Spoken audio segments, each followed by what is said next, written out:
Welcome, everyone. Thank you so much for joining today's webinar hosted by the Secure Community Network. My name is Dina Weiss. I serve as the Chief of Staff, and we're very happy to have everyone here for this conversation on personal safety for lay and professional leadership during the high holidays. Joined by a fantastic panel. I'm looking forward to a great conversation. Just a few notes to get started. This is a webinar, so all of our attendees are muted and will not be on video, but if you have any questions, please drop them into the chat or the Q&A, and we'll work to address as many as we can in the time allotted for today's conversation.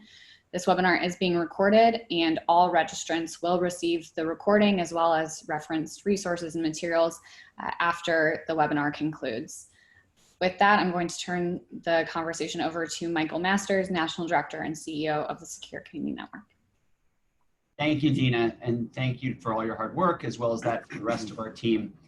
Thank you for joining us for today's High Holiday Safety and Security webinar, where, as Dina mentioned, we'll be focusing on the issue of personal safety, particularly for lay and professional leadership. My name is Michael Masters, and I serve as the National Director and CEO for the Secure Community Network, the official safety and security organization of the Jewish community nationally in North America. We're honored to convene today's call as the third webinar in our High Holidays Safety and Security Preparedness series. Next week at the same time and on Wednesday, we'll be doing the second Cyber Safety and Security webinar, and we would encourage you to join us. Dina will have more information at the end. SCN is honored to work with our 146 federations, 50 partner organizations in the conference, and over 300 independent communities, as well as many of you who are joining us on this call to ensure the safety and security of our community. A special thank you to our panelists, particularly Bob Wilson and Rabbi Waxman. I'd like to recognize our co-sponsors, the Jewish Federations of North America and the Conference of Presidents of Major American Jewish Organizations, under whom SCN was formed, as well as our other sponsors, partners whose organizations form the center of Jewish life during the high holiday season and all year round in communities across North America. The Orthodox Union, the Rabbinical Council of America, the Reconstructionist Movement, the Union for Reform Judaism, the United Synagogue of Conservative Judaism, and Hillel International. Many partners and organizations informed our efforts as well as participated in planning decisions to develop this year's set of programming. I'd especially like to thank and recognize the many professional Jewish community security directors around the country working for federations. Coming from intelligence, law enforcement, and military backgrounds, each day these experts are working full-time to keep the Jewish community across North America safe. By working together, we are stronger and more secure. COVID-19 has impacted every facet of our lives, to include how we think about and how we will practice the high holidays. One thing that COVID-19 has not changed is the threat facing the North American Jewish community. Prior to the pandemic, as many of us on this call, the Zoom, realize, we faced 4 deadly attacks in our community in 14 months.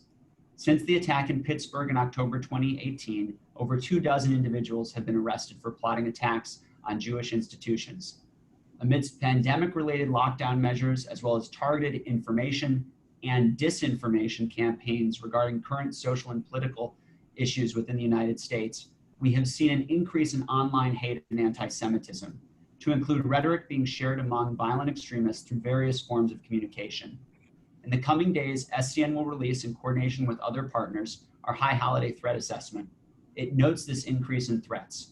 Our partners at the FBI have arrested near record levels of domestic terrorism suspects since the beginning of 2020. From foreign terrorist organizations to domestic violent extremists, from individuals who support Al-Qaeda to white supremacists, and from the so-called Islamic State to QAnon, we face a complex and dynamic threat environment. No space is safe. As more and more organizations have moved online, as many of our synagogues and shuls have transitioned programming to the virtual environment, we have seen an increase in cyber attacks, harassment, and crime. Recognizing this reality, the purpose of today's webinar and the accompanying materials are to allow leadership to be in a position to limit the likelihood of interruption during services and to have a plan on what to do if one occurs, and most importantly, to ensure their safety and security.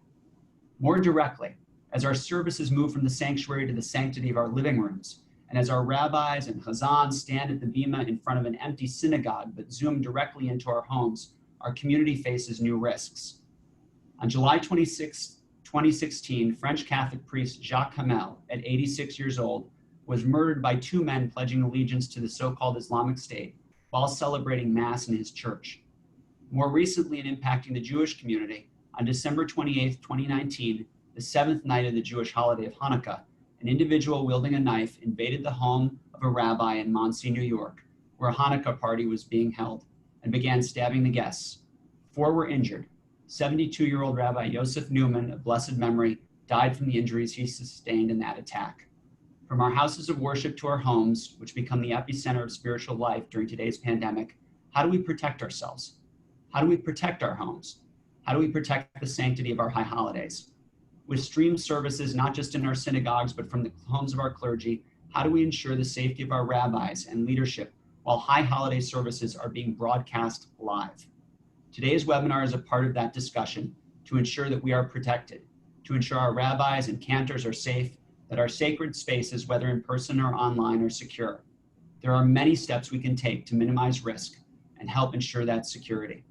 Our sacred spaces, whether physical in a shul or participating via cyberspace, must be protected, and together we can. It is now my pleasure to introduce Brad Orsini, who serves as SCN's Senior National Security Advisor. Brad served honorably in the United States Marine Corps before joining the FBI, where he served with distinction for 28 years, to include as a crisis manager. Prior to joining SCN and after leaving the FBI, Brad served as the first director of Jewish community security for the Jewish Federation of Greater Pittsburgh. In that role, he conducted a number of critical life-saving measures across his 3 years there. We're honored to have him as part of our team nationally. Brad? Thank you, Michael. Good afternoon, and maybe good morning to some of you. I'd like to start out with just talking very quickly about commitment to action. We spend a lot of time across the country within Secure Community Network and all our security directors across the country teaching our community, our communal organizations to commit to action. And that's really the mantle of what our training program looks like, whether it's countering an active threat, whether it's stop the bleed, situational awareness, or any number one of the training venues that we teach our community. Today, we're going to focus on that individual security, as Michael talked about. I'd like you all to think, before I introduce the panel, think about this in 2 buckets. 1, what do I do as an individual? How do I prepare myself and my family to have the utmost situational awareness and to keep my family safe and those around me? And second, I want you to all think about, how can I protect my home, where I live, the basic fundamentals of security to keep my family, our family, safe. Now, today we're going to really talk about that commitment to action, and really there's only 2 people out there. There's trained or untrained. And in the Jewish community, we need to train each and every individual. High holidays this year are going to look predominantly different, and it's a challenge for everyone out there. And we knew from countless number of resumption of operations and trainings that we have done, they're in 3 different and distinct categories. 1, as Michael said, all online. Having our high holiday services just online from our shul, whether it's in our sanctuary or in our rabbi or cantor's home. 2nd, we have a large group of folks that are actually conducting outdoor services while also streaming to people that can't make it there. And then finally, a more traditional high holiday inside our buildings while we're socially distanced, again, streaming outside. So it's really important that we talk about safety for every person in our community.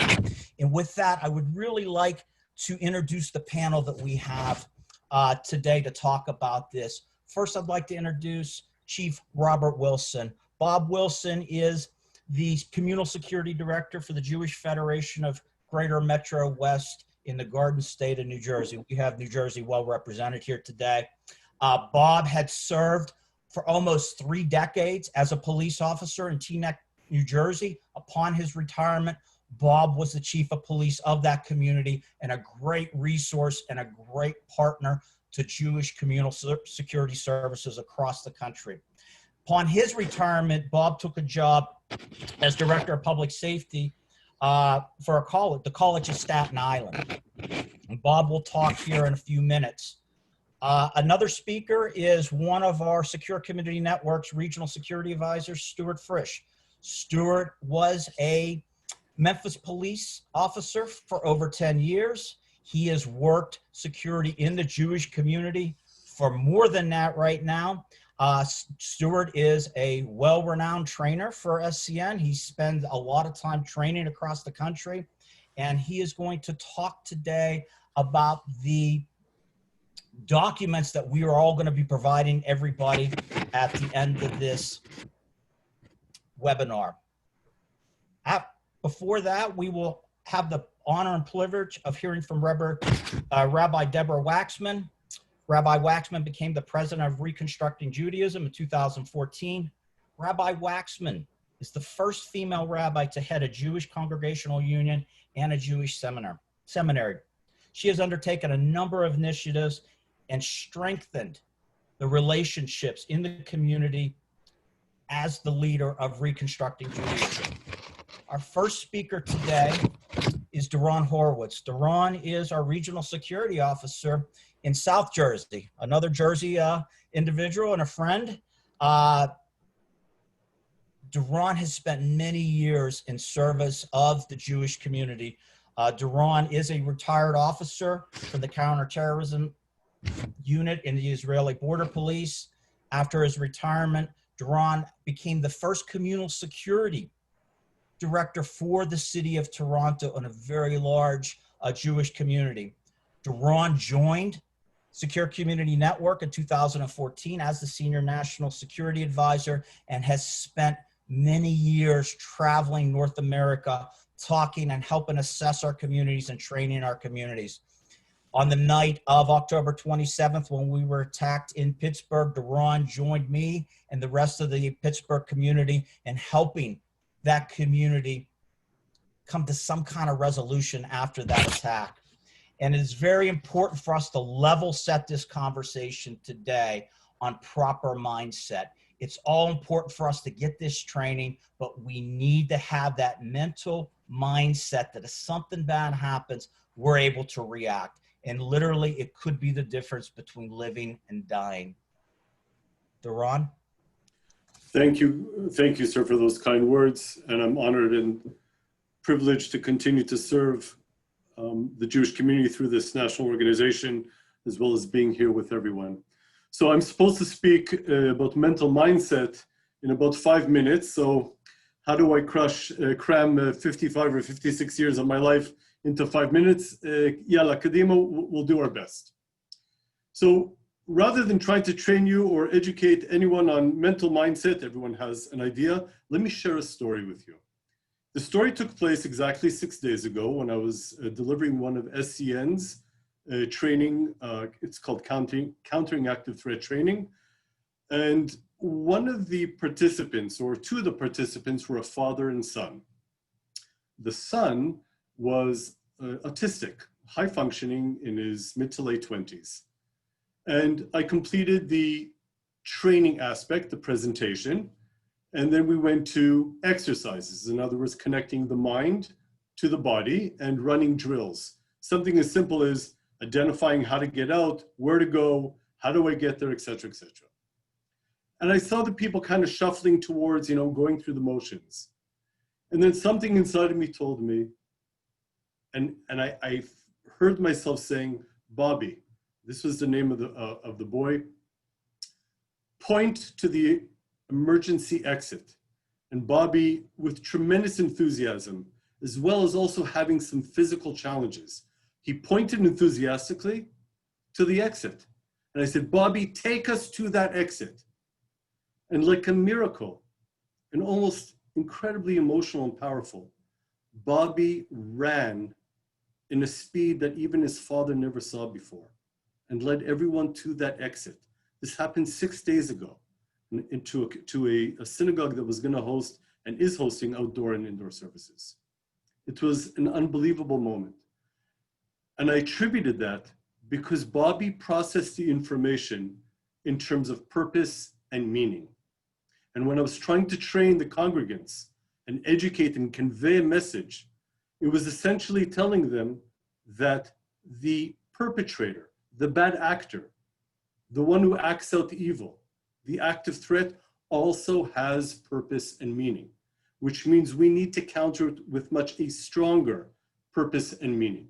And that requires a plan, because with a plan supported with purpose and meaning, you counter chaos. And chaos is exactly what occurs at that moment of truth that requires us to act. If we have the right tools and the instruments, like SCN, then we can counter chaos. One of the other things that we need to continue to live with is the fact that we cannot deny and yet accept the fact that the evil anomalies exist in this world. And they throw what we see as our predictable world into chaos. The inability to process that information when we are predicting a certain life, a certain mapping of our day, and suddenly something occurs, the inability to process that can mean the difference between life and death. So it's incumbent upon us to acquire those necessary tools. Without acceptance of this reality, without a plan, without tools, it is incredibly difficult to recover. You can be 100% sure for that. It is very, very hard to recover. Managing chaos is so critical and relevant in our lives, so much so that it lives and breathes in the second sentence of the story of Genesis. And I'll read it in Hebrew. Va'aretz hayta tohu vavohu, v'choshech al pnei tehom, v'ruach Elohim merachefet al pnei mayim. Look, there's 100 million interpretations, but tohu vavohu is what you would describe, other than my daughter's room when she's trying to pick out an outfit for Zoom class, it is absolute chaos. Chaos is mentioned in the second sentence in the beginning in the story of creation. That's how important it is. We must learn to live with that. So all these people on this call, everyone on this call today, and everyone in their service is committed to countering that chaos. Through whatever means, whatever channels that they operate, they are committed and devoted to. We need to do that more. It is through this commitment and struggle in countering chaos with acquiring the necessary tools and the instruments, do we find our true identity. This is where our identity is found. This is where our courage is found. This is where resilience lies. This strength, believe me, exists and lies in each and every one of us. To allow us to overcome that evil, the challenges that just in the last 6-7 months, that predictability that has been, our capabilities to predict have been diminished and significantly reduced. But we can be strong because it is a good thing to do. That mindset that we live with purpose and meaning will drive us through and overcoming whatever comes our way. But we can't deny the fact that it exists. It's not just about taking a leap of faith. It's actually taking a leap of action. It's a commitment to action. It's a message that is reiterated over and over again in our organization. With that, I just want to wish everyone a very happy, sweet, and healthy new year. Be strong, be good, and back to you, Rabbi Orsini. Thank you, sir. Thank you. Building a conscious culture of security is really our theme, and getting our community a commitment to action. Duran talks about chaos. Duran should be an FBI special agent who works crisis management, because that's what we talk about, learning to control that chaos. So the more resilient of a security program and personal security we have, the better ability we have to control that chaos in times of crisis, and that's so important. This year's High Holidays presents a unique challenge to our rabbis and our cantors, and I don't think anybody has ever thought through a pandemic and High Holidays and how that's going to look. And Rabbi Waxman, please talk to us about what that's going to look like for our rabbinical community and our lay leaders as they are preparing for High Holiday services. Thank you so much, Brad, and to everyone for your organizing this and for your participation.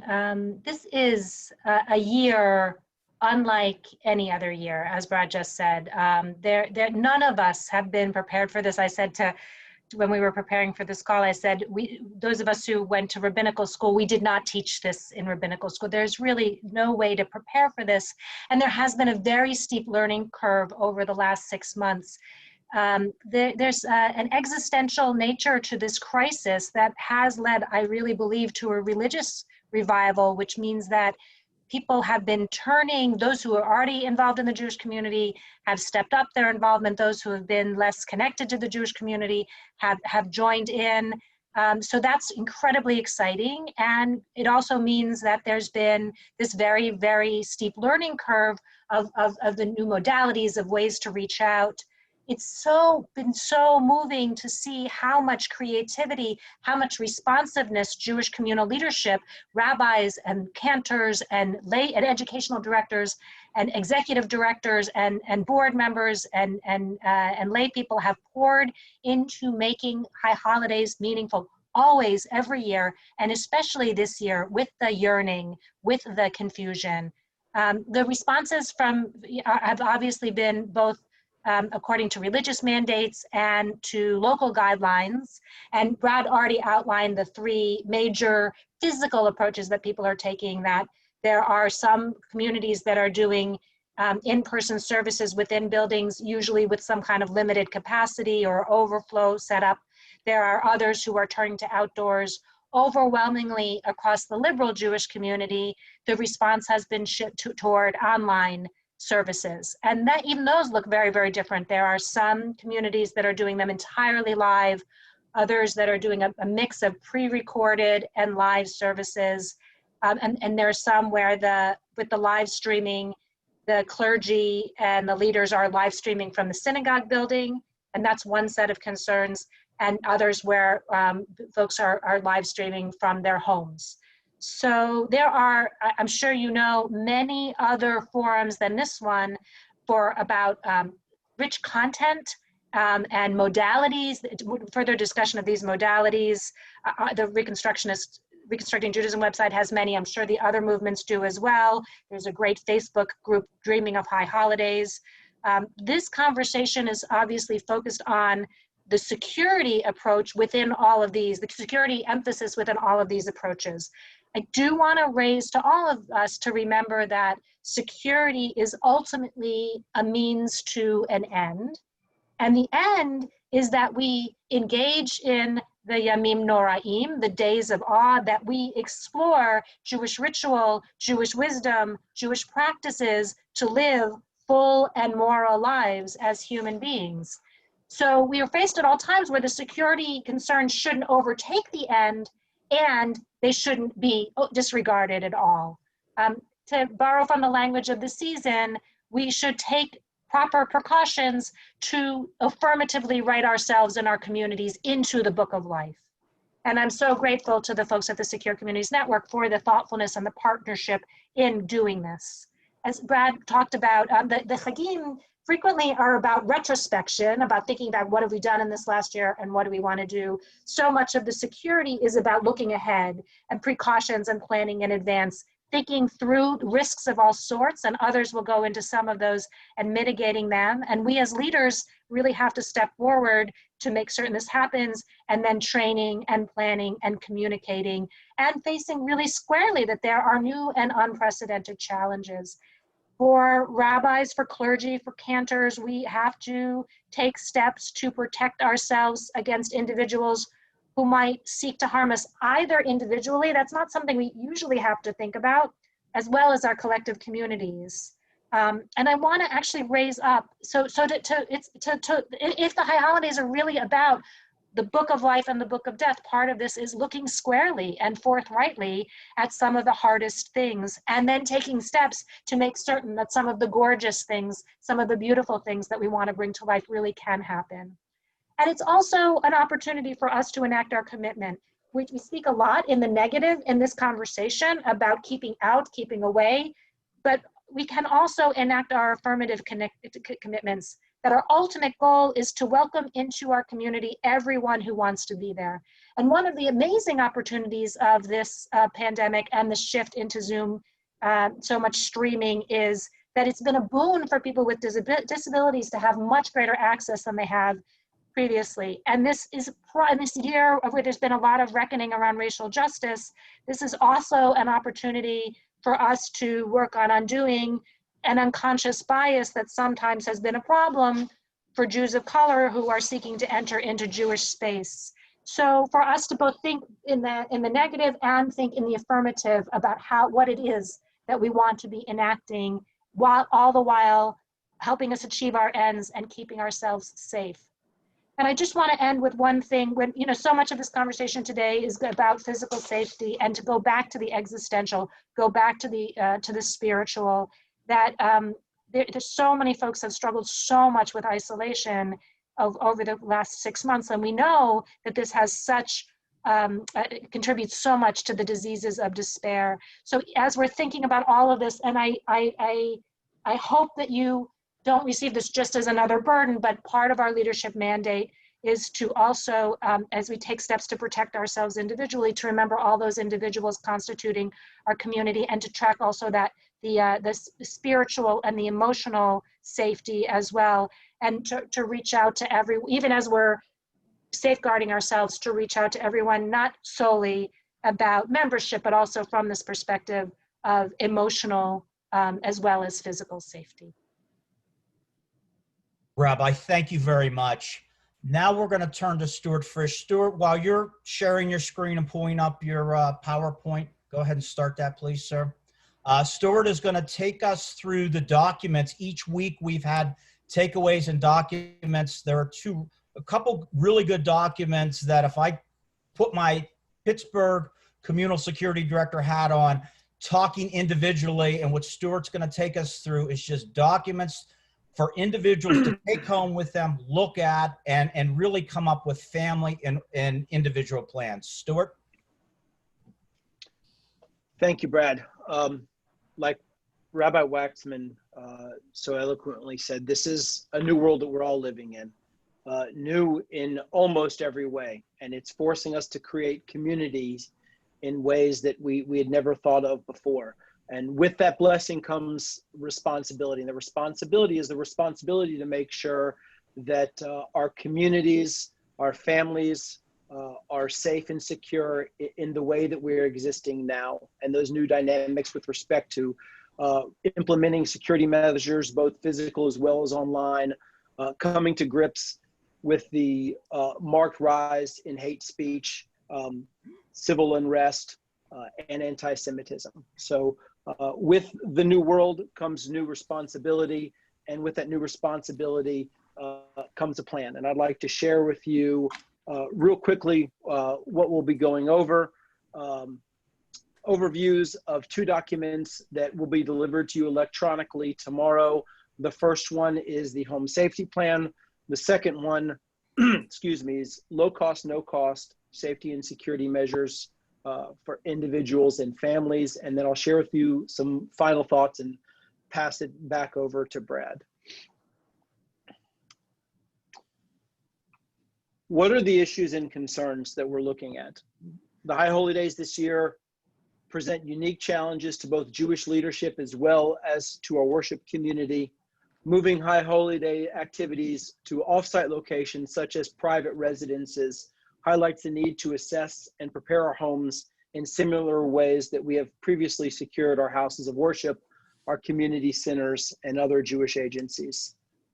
Having a solid toolbox of personal security practices is important all the time, not just during the Chagim. So with your permission, I'd like to start reviewing a document that while you won't have it in front of you, you'll have it tomorrow. I will give you a guided tour of what we're going to look at with the home safety plan first, which is an all threats, all hazards approach to keeping our families and our residences safe. This document is broken out into seven sections. And so I'd like to start with the first section, which is basic household member information. I understand that during a critical incident or during any kind of emergency, no one is going to consult a plan. No one is going to consult a plan that's written on paper.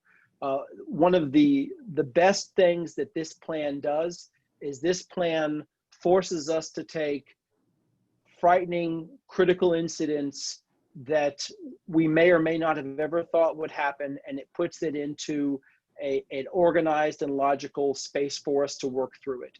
So basic household member information, which might sound obvious to us, but having all of our family members' names, dates of birth, cell phones, alternate phones, work and school, pet information. A good tip is to have each family member memorize the other family member's social security number, at the minimum the last four. If you can keep these numbers in an encrypted app on one of your mobile devices, that's also an excellent idea for emergency use.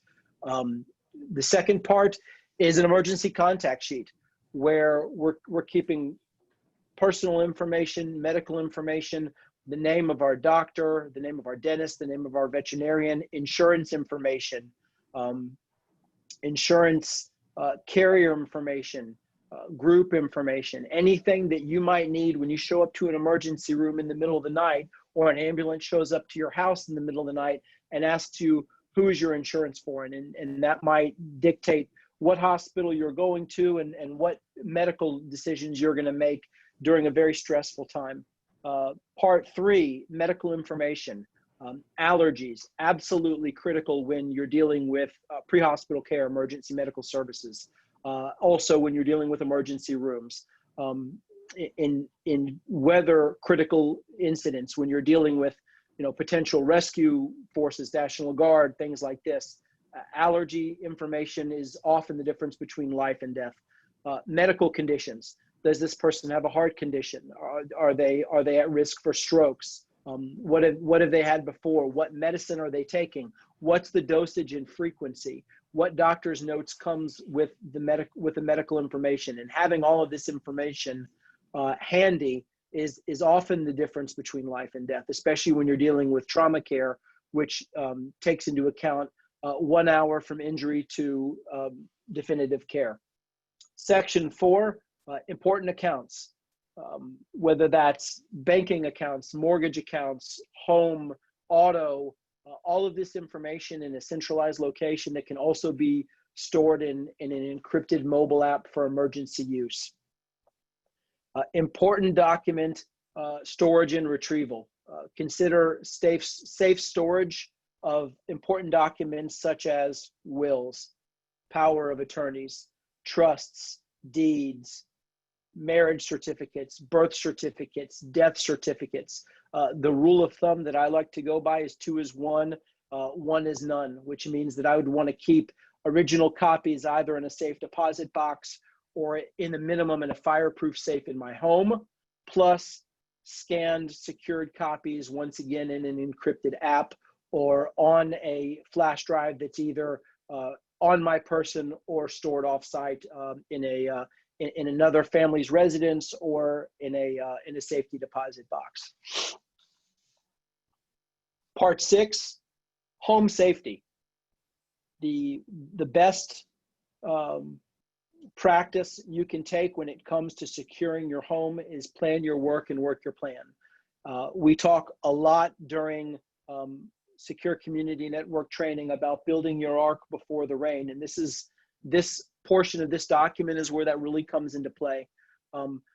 Having a plan for all threats and all hazards, not just security, not just active threat, but also weather. And these are plans that have to be practiced first while not under stress, during a time when there is not an emergency going on. Lights on, lights off. Practice the plan first, slowly during the day, all the lights on, then try doing it at night with the lights off and see what changes. Decide beforehand where everybody's going to go. When your house is on fire or when there's a chemical issue in the house, whether it's a hazardous material or whatnot, deciding where people are going to go and evacuate to in this time is not a good plan. Have a plan for where you're going to shelter in place during weather events. Ideally, we look for places, we like to use the term down and in, as low and as small as possible, away from glass, interior rooms, The same place that we look for selection of safe rooms during active shooter events, we also like for this as well. A get out plan for fire, hurricane, tornado, hazmat incidents. Pick familiar locations, pick primary and alternate routes. Where are we going to meet when it's all over? And on the last page, you'll see general tips for man-made and natural disasters. This is a personal emergency action plan for your family that will cover all sorts of information for all sorts of emergencies. The second document that you'll receive tomorrow via electronic delivery is low cost, no cost safety and security measures for individuals and families. This is a really simple, direct, actionable guide for how to secure your home. This is broken up into 4 parts. The first part talks about thinking of an outside-in approach to your home. Look at your home as if it were a place you were going to break into. Stand on the curb facing your home and think about where the soft points are. Think about things such as landscaping. What can you see? What can you not see? When you walk up to your house at night, do the bushes in front of your house give an intruder a place to hide? Area lighting. Do you light in? Do you light out? Does the lighting around your home light out, or does it spotlight your home? How do the window treatments increase the safety and security of your home? Do they allow you to get out in an emergency? Is your interior lighting on a timer? Does your interior lighting spotlight people while they're inside your home, where people on the street can see who's inside? We talk about access control, whether that's locks, doorbells, hardwired, Wi-Fi, and of course with Wi-Fi doorbells, one of the things we have to think about is that when you install a Wi-Fi enabled access control system, that can be compromised from the outside by disabling your Wi-Fi, by cutting your hard line on the outside of your home. Also think about what the locks on your home, on your main doors look like. We often think about quality locks. We also need to think about quality door frames. Locks and door frames are 2 parts of one system. And of course, home security systems. Do we have panic buttons? How do we alert law enforcement? The next part, attend relevant and vetted training. Secure Community Network offers courses in situational awareness, stop the bleed, greeter usher, and countering active threat. In public, we talk quite a bit about awareness. Awareness is key. Don't be distracted.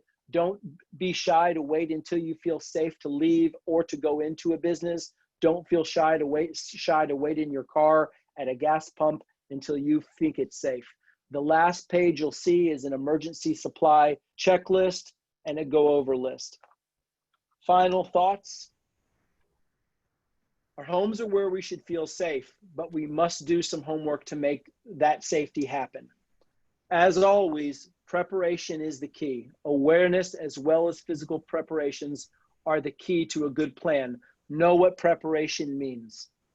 The cost of physical security is paid in a few hours of work. However, the dividends are priceless. Become a student of habits and patterns, yours as well as others. Seek reputable and vetted training resources. Most importantly, commit to action before a problem becomes a threat, and understand that the sky is not falling. None of the problems facing us are unsolvable. As a community, we can do this. Yachad, we can make this happen. I wish everybody a blessed and happy High Holy Days, and may we be all inscribed in the book of life. Thank you so much for your time. Brad? Stuart, thank you so much. As Stuart said, those documents will be coming to you hopefully within the next 24 hours.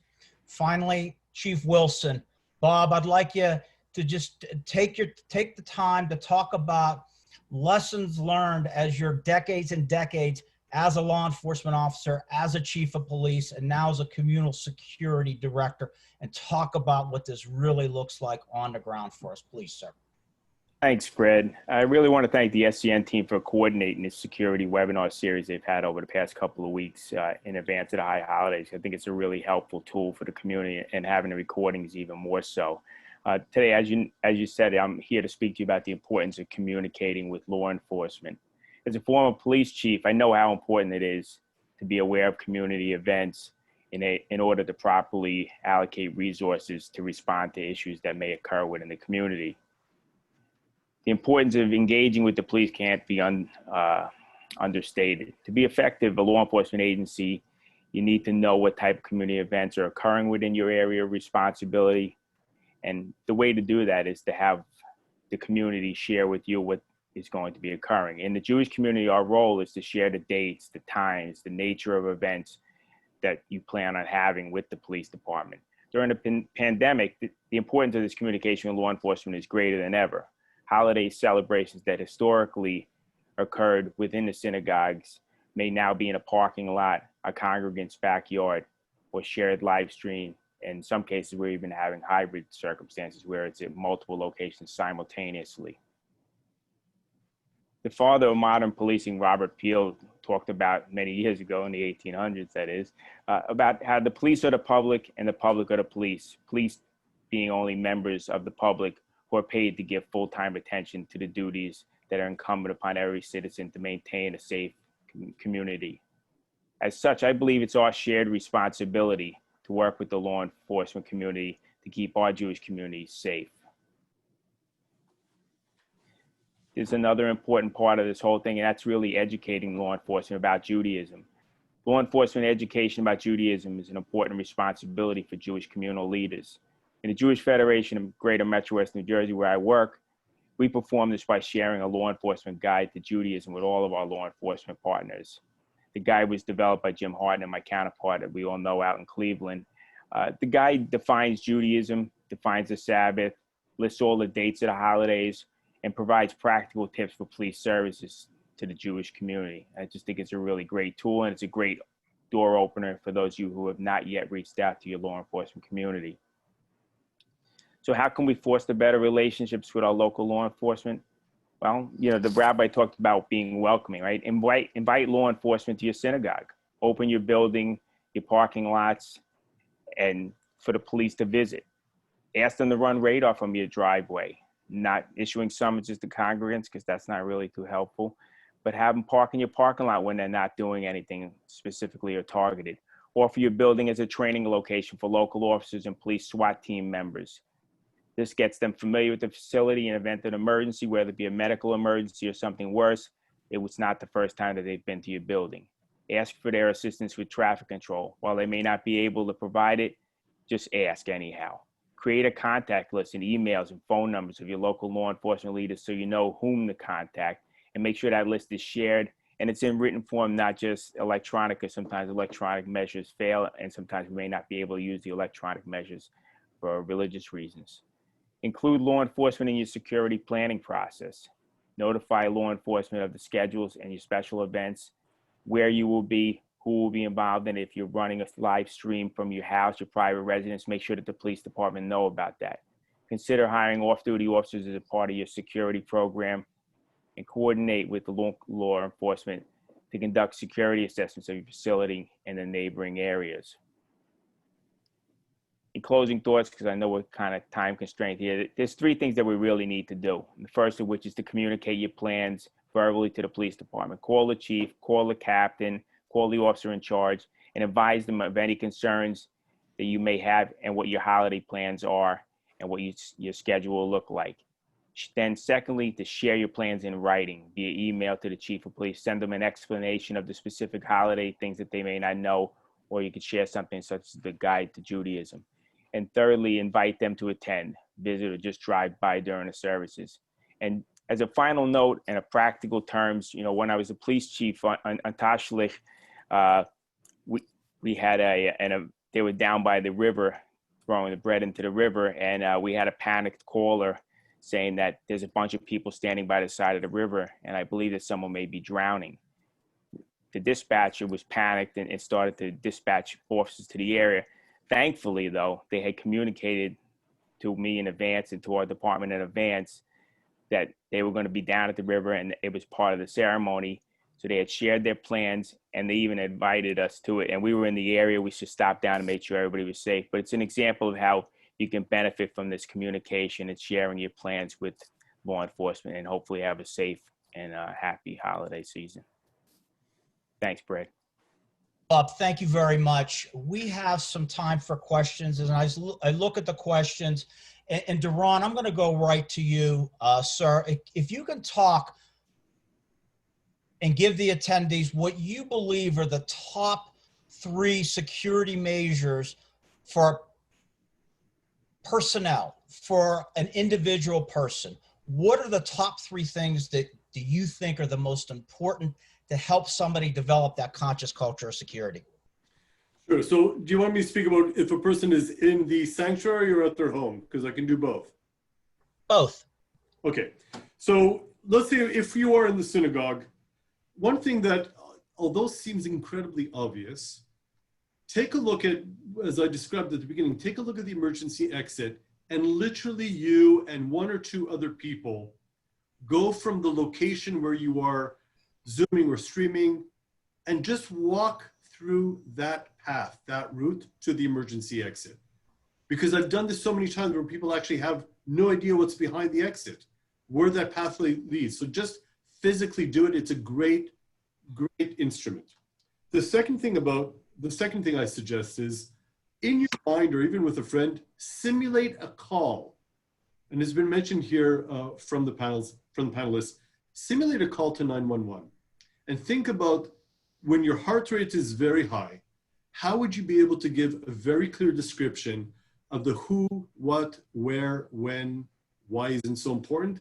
And more importantly, make sure that law enforcement knows that if they're getting, God forbid, a call from either your house or from the house of worship, that it is in fact a house of worship, so that they're not preparing to just respond to a routine call. And then go outside your synagogue, and I think that Stuart alluded to this earlier, and that take a look from the outside looking in. Too often we take a look at the threats from the inside looking out. More importantly is, how do you feel your home or your synagogue looks from the perspective of a bad actor? And then answer the question, what are my vulnerabilities and what are some things I could do? It could be lighting, it could be the access control, it could be the alarm system. Speaking of alarm systems, oftentimes, and too often I run into this, when do people turn on the alarm system? Oh, we turn it on every time we leave the house. But hold on, what is your most precious asset? You and your family and your pets. When you go to sleep, arm your house. That's number 1. 2, take nothing for granted. The anomaly of evil. Just before you leave the house, take a look around. Wake up your senses, pay attention to what's around you, and then practice in your mind, how would you give a proper description of an individual, a vehicle, or something that is suspicious, so that you can help first responders respond. I'll just stop there for the purpose of time, Brad, if that's enough. Thank you, Duran. Stuart, if I can move to you, in light of COVID-19, how we know there's a diverse way that the community is conducting high holiday services. If you know one of your congregations is holding Zoom services from the sanctuary with no attendees, no congregants there, is there still a need for security at that congregation? Thank you, Brad. Absolutely, 100%. There are still members of our community, even though it's a smaller number inside the building. There's still human life to protect inside the building. And that is our number 1 primary concern. While we might not need the entire security apparatus that we would for a full building, we absolutely need, while everybody is looking in, we need somebody looking out. Whether that is an off-duty law enforcement officer stationed at the door, whether that is a fully locked down facility, whether that's a ad hoc or minimized greeter usher team, security in the building, even if there's only 1 person inside. 1 life is everything to our community. So the answer is absolutely yes. Thank you, Stuart. Rabbi, if I can go to you, Rabbi, and there was a question in the chat room about complacency. So I would like you, if you had one of your congregations reach out to you and talk about, we want to develop a conscious culture of security, but my lay leadership and my congregation just can't stomach it. We don't have enough intestinal fortitude to make sure we have that conscious culture of security. How would you talk to that rabbi and that lay leadership about convincing them that security is important and how to work through those complacency issues that some of our institutions have? I would say from the way that I would approach it is from a values-based perspective, and to lay out kind of the way I did in my remarks, that we have, there's an ultimate end that we want, and to articulate what those are, whether it's about, you know, in the biggest possible level to live lives as humans and in communities, you know,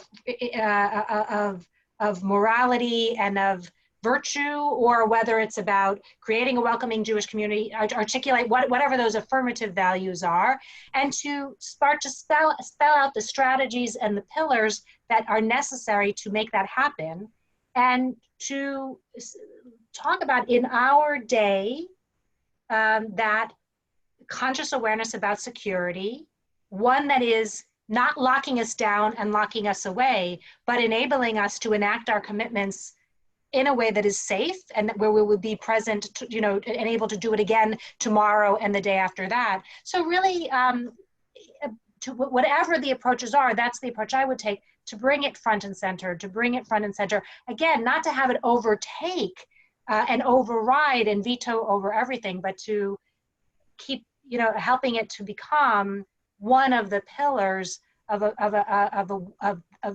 moving forward. There was a moment in time where synagogues couldn't imagine, why did they need a website, or why did they need to be connected? And then at a certain other moment, it shifted and it became part of what we automatically did.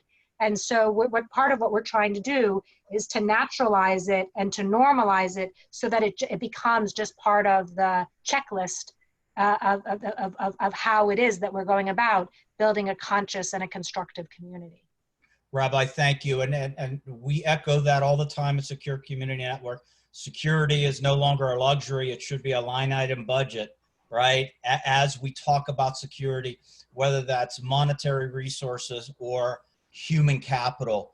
And Bob, if I can turn to you, there is a question about profiling in the community, and we talk about this all the time. First and foremost, we don't profile appearances, we profile behaviors from individuals. And it's so important to understand suspicious behaviors. Can you talk about, as a chief of police and as a communal security director, why is it so important, especially in the Jewish community, to report all those signs of hate and any suspicious activity?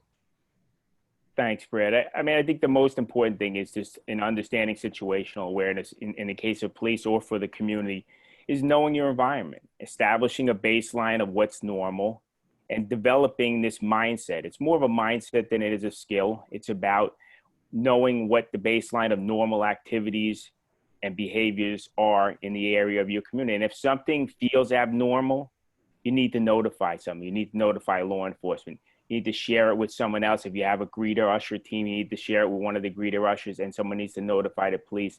The worst thing you can possibly do is to not tell anybody about it, to not notify law enforcement. But again, most importantly, is just understanding what the norm is. And if it feels abnormal or out of the ordinary, it is, and you need to notify someone, because too many times we found out in the end that someone said, you know, I saw them doing that and I thought it was a little bit strange, but I just didn't want to call the police on them and create a problem.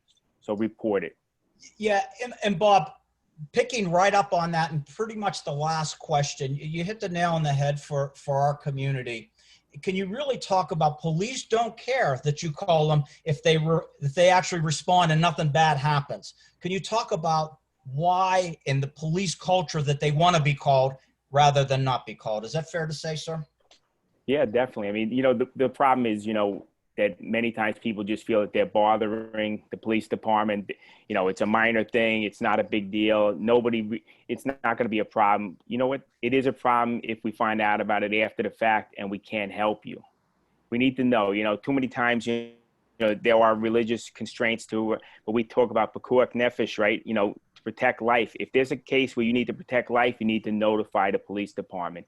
You're never bothering the police department. And even if you were, too bad. Because the reality is we need to come out there because we want to protect, the police department wants to protect the community. And the only way they can protect the community is to be notified of a problem within their community. And that's why you just have to call. When in doubt, reach out. Great line. Thank you, sir. Stuart, one final question for you.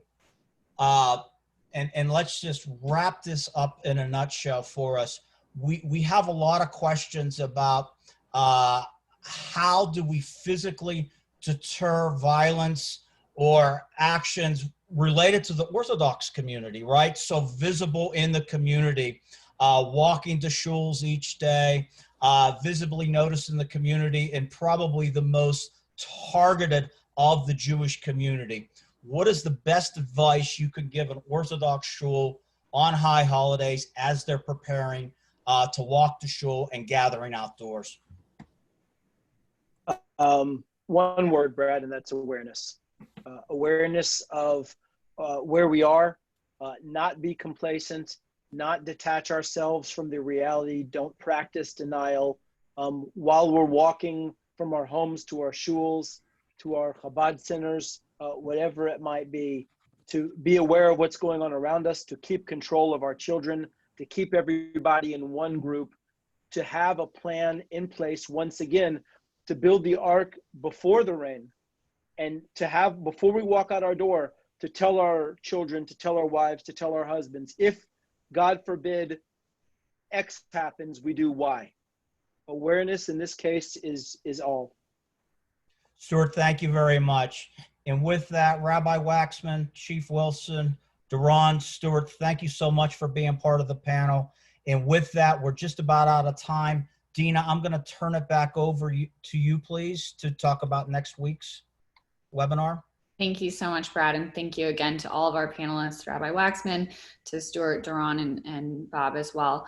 Thanks to everyone who joined today. Again, this webinar was recorded and will be made available to everyone along with the resources after we conclude today's call. We'll be receiving it by tomorrow.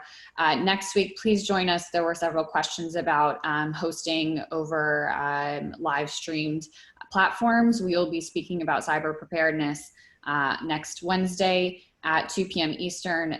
The registration link will also go out with all of the resources. So we'll look forward to seeing everyone on that. And thank you all again for joining. Chag Sameach, and take care. Shana Tova, everyone. Thank you. Thank you.